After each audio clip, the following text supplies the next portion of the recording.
listening to my story. This is a story I wrote called American Dust. So here we go. I stitched it to my side before I took off down the road, hayfoot, strawfoot. I had my new cap on, matte gray, felt, a bit like a bowler, a bit like a cowboy, the cap. Dusty road down which I walked blew American winds of promise. Said, hey, hey, what a bright, dusty day. I stitched it to my side, cross-stitched it as best I could the night before by candlelight in my room. My room had wood walls, an open window, twin bed, though a twin I did not have, fireplace with fire burning, a mantel, desks with paper overflowing from drawers. That night, witching moonbeams were all eyes, my cup was covered, I'm no fool. To let that light in is to let in cosmic forces which we have little control over and realization of. With the moonbeam safely directed, I stitched the cooing embryo to my side. It shifted, eyelids curious, as I stitched it to my side. It did not actually make a sound, because it did not have a mouth.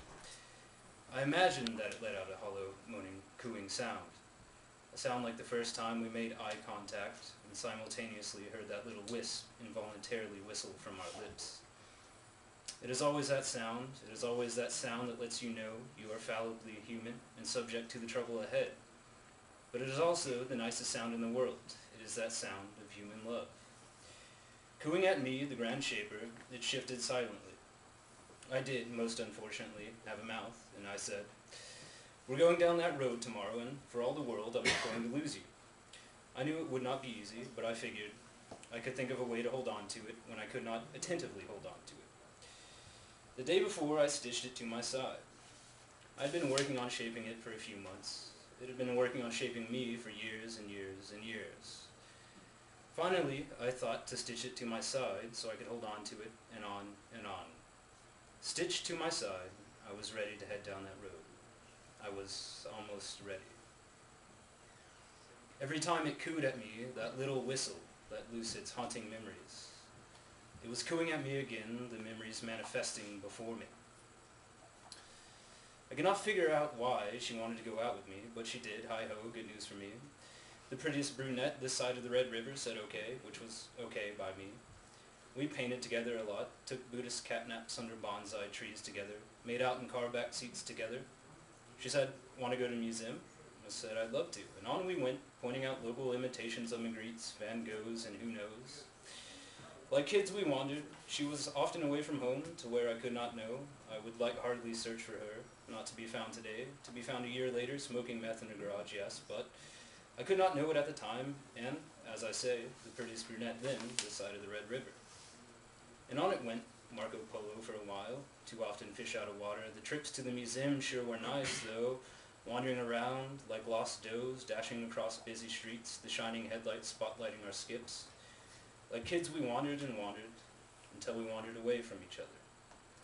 I had lost the prettiest brunette this side of the Red River. All I had left to hold was dust blown by American winds. I took the dust from my hands and put it into a jar, remnants. Cooing again, the memories shifting, mutating, and further forming. This time she insisted upon lunch together every day. It was okay by me because she was the prettiest blonde this side of the Red River.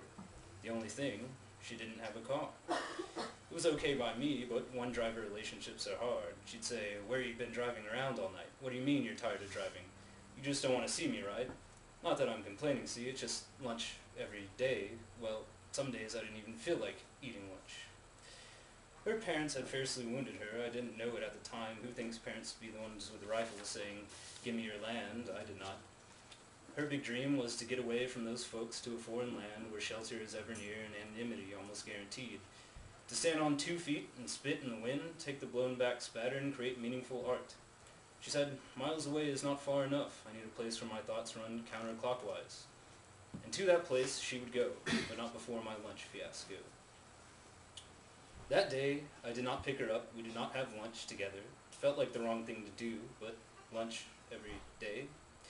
She walked 10 miles to my house in 100-degree weather. Against the famous heat, she stamped on rock after rock to knock upon my door. Sweating and soaked, what did she do? She stared at me. Didn't say a word. I pleaded every way I knew. She would not take a ride home.